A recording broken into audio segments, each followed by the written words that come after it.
रात थी। रवि और समीर अपनी बाइक लेकर एक पुराने शॉर्टकट से जा रहे थे।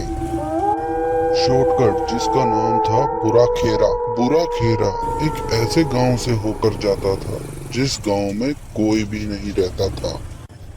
जब रवि और समीर उस गांव के शॉर्टकट से गुजर रहे थे, तब अचानक उनकी बाइक बंद हो गई, बिना वजह, बिना किसी कारण के। तभी एक चीख गूंजी दूर से, ऐसी कि रगों में किसी का भी खून जम जाए। फिर दोनों दोस्त एक दूसरे को देखकर पुरानी हवेली की तरफ भागे।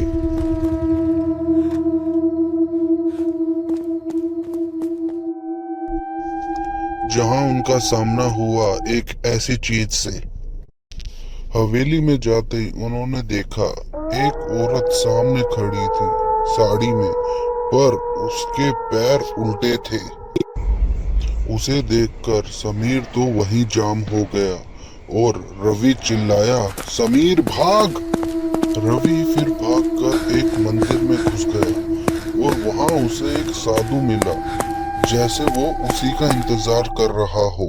रवि साधु के पैरों पर गिर गया और बोला, साधु महाराज, हमें इस चुड़ैल से बचा लो, किसी तरीके से हमारी जान बचा लो।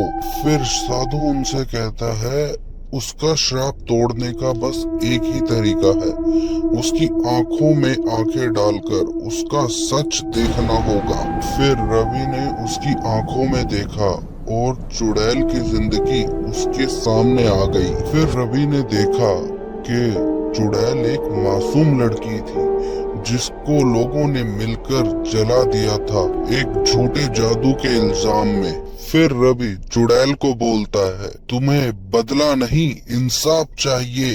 चुड़ैल ने ये सुनकर अपनी आंखें बंद कर ली और उनको बोली कि तुम नहीं जानते हो मेरे बारे में कुछ, तो बस मरने को तैयार हो जाओ।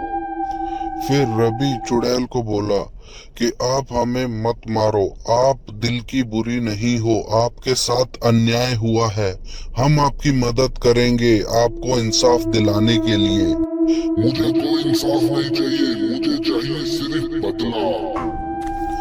तभी वहां पर पुजारी आ जाता है और वो चुड़ैल के ऊपर गंगा जल छिड़क कर उसे कैद कर लेता है। तभी रवि बोलता है, नहीं, आप इसे मत भस्म करो, मैं इसकी मदद करना चाहता हूँ। और रवि तभी पुलिस स्टेशन जाता है और सारी सच्चाई बताता है और पुलिस वाले जाकर उसके कातिलों को पकड़ लेते हैं। जैसे ही चुड़ैल ये देखती है कि उसके कातिल पकड़े गए हैं, चुड़ैल तभी राख बन जाती है। फिर रवि और समीर अपने घर चले जाते हैं और उन्होंने फिर कभी पलटकर दोबारा उस रास्ते की तरफ नहीं देखा।